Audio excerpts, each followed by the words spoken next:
Bienvenue sur Initiative Réaction. Ici, nous réagissons sur tout ce qui nous plaît, tout ce qui vous plaît, tout ce qui plaît à un maximum de personnes. Aujourd'hui, nous réagissons sur Blue Lock, le chapitre 231, intitulé Dive to Blue, qui signifie simplement arc-en-ciel. Je pense que nous allons revenir sur ce titre à la fin de la vidéo afin de mieux comprendre l'idée générale qui est développée. Avant tout, commençons la vidéo. La rencontre entre le Bastin München et les Ubers continue. Le score est égalité.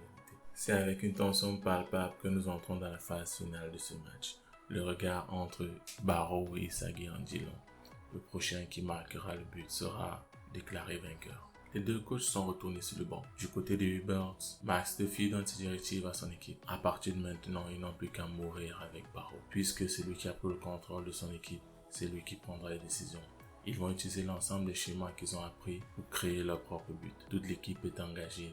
Toute l'équipe est motivée. On a même un mec bilingue dans cette équipe. Vraiment un polyglotte en puissance. Sendo qui s'exclame « Allez, let's mourir !» Ouais, super bilingue. Pour Steffi, puisque Barrow a pris le contrôle de l'équipe, c'est à lui de prendre la responsabilité. Et vous savez vous-même, c'est ça le sale gosse. Tu rêves, mais tu dois assumer les responsabilités de tes choix.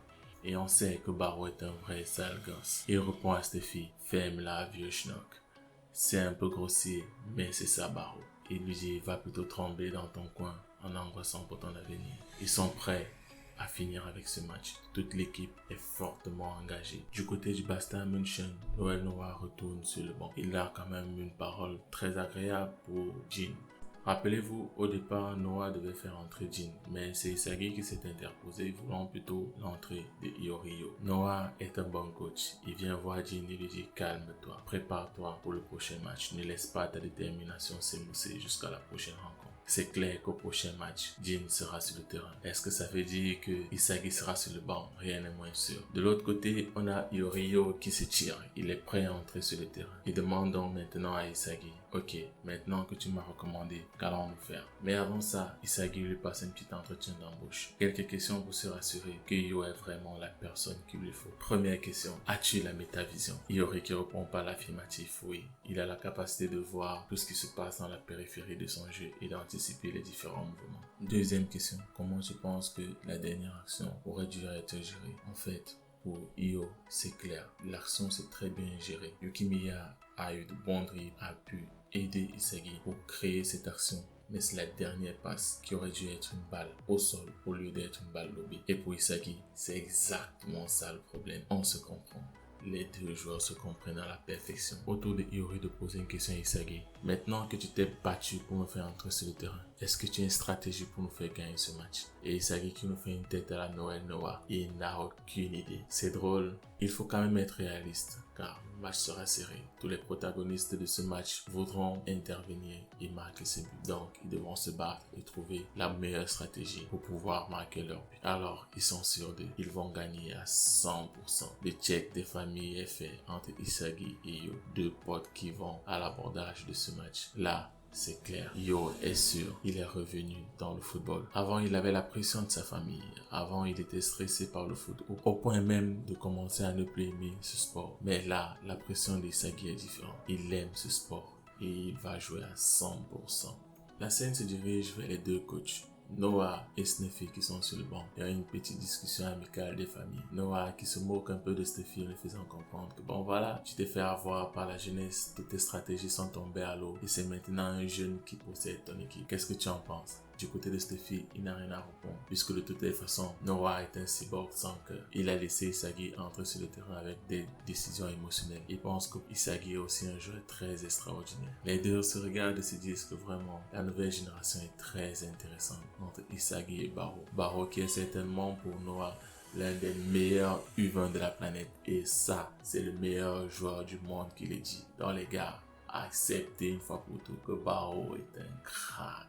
Et pour Steffi, Isagi lui-même est très bon. S'il est capable de changer les décisions de Noah, alors c'est quelqu'un avec un très grand potentiel. Snuffy se dit que la rivalité entre Barrow et Isagi ressemble beaucoup à la rivalité qui existait avant entre Noah et Jinpachi. Et qu'il faut être clair, la victoire du Japon à la Coupe du Monde n'est peut-être pas une illusion après tout. Ce n'est pas un rêve. Actuellement, on a vu les réactions des coachs, de Isagi et même un peu de Barrow. Mais il y a un autre protagoniste qu'on n'a pas vu depuis, c'est le Kaiser. Là, on reprend avec Ness qui est totalement paniqué. Le bras droit du Kaiser est en panique totale. Il se rend compte que les Uber ont évolué avec le jeu de Barrow. On a Isagi qui gère totalement la rencontre du côté du Bastard Mansion et eux, ils sont perdus. Qu'est-ce qu'ils vont faire? On lit la détresse dans ses yeux. Il est calmé par son maître. Kaiser qui le prend. Hey mon pote, calme-toi. Si tu continues de paniquer comme ça, même la déesse de la victoire va rentrer chez elle. Garde le calme. Regarde toi-même, on va pouvoir le faire. Mais Ness est en panique. Il crie sur Kaiser. Kaiser, Kaiser, mais qu'est-ce qu'on peut faire? Regarde bien, on ne peut rien faire. Nous sommes dans la mer. Mais Kaiser le calme. Hey, calme-toi. On va regarder ce gorille. Il parle de Barrow et on va jouer sur les angles morts des Isagi pour pouvoir les écraser totalement. Rassure-toi, il y a toujours un moyen de trouver une faille dans un match. Et ça, c'est le Kaiser qui le dit. Are you ready? Revenons rapidement sur les Uberts. On a Lorenzo qui va offrir sa dent, bordel, sa dent à Barrow. C'est totalement dégueulasse. Et Barrow partage mon point de vue. Il n'a pas besoin d'une dent, non, c'est quand même bizarre. Mais Lorenzo est totalement conquis par Barrow. Il dit ça fait longtemps qu'il n'a pas vu Snuffy dans un pareil état. Il est heureux et toute son équipe est avec lui. Barrow lui dit, si vous voulez me remercier, si vous voulez être avec moi, alors jouez pour moi. Développez votre but et faites-moi marquer le dernier but. Tout le monde répond, yes, your majesty. Et là, on fait un tour de l'ensemble des autres protagonistes. Yukimiya qui est prêt à changer son destin. Kagamaru qui est prêt à arrêter le prochain but. Aichi qui est prêt à se donner à fond sur le terrain. Puisque Snuffy n'est plus là, ils vont pouvoir reprendre le contrôle du match. Et oui, nous arrivons au grand final. Cette rencontre endiablée entre le Bastard Mansion face au Uber. Il ne reste plus qu'un ultime but. Qui sera le joueur qui marquera pour devenir le véritable héros de cette rencontre? La page s'arrête sur Isagi avec toutes ces pièces de puzzle qui sont enfin réunies. Il a tout pour marquer le dernier but. Isagi va utiliser Iorio pour dévorer ce match et marquer son ultime but. Le score est de 2-2. La néo-égoïste League, Allemagne versus Italie, qui marquera le but final. L'engagement final est donné par Ness pour Kaiser. Le match est lancé. C'est le kick-off final. On voit le reste des protagonistes et surtout un petit coup de cœur, Kunigami en fond qui s'apprête également intervenir. Je vous dis, faut pas oublier celui-là. Mais de toutes les façons, le roi de ce match sera celui qui marquera le dernier but.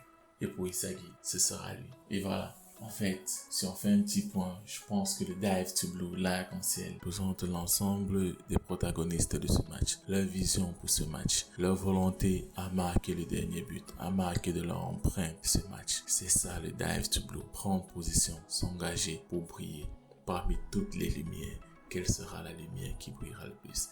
Quelle sera la couleur qui va dominer? Isagi, Kaiser, Barrow, Kunigami, Iori, qui va s'en sortir? Merci d'avoir regardé la vidéo.